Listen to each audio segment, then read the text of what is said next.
You're using it at work, you're using it at home, and you probably used asymmetric encryption 4 seconds ago by clicking on this video.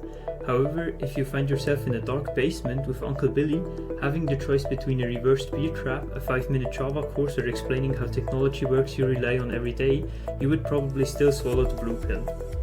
Let's change that. Asymmetric encryption relies on 2 components, a private and a public key. Those belong together, and you can usually generate the public key from the private key.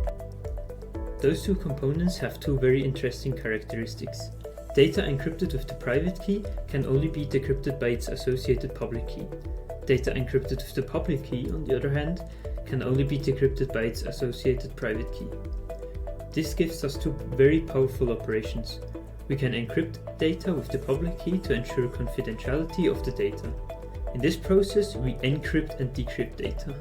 On the other hand, we can encrypt the data with the private key to ensure the authenticity and integrity of the data. In this process, we sign and verify data.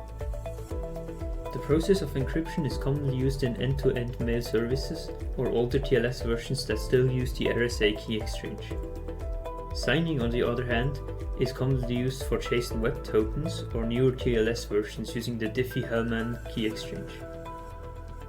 To summarize, asymmetric encryption allows you to encrypt data with one key and decrypt it with the other associated key.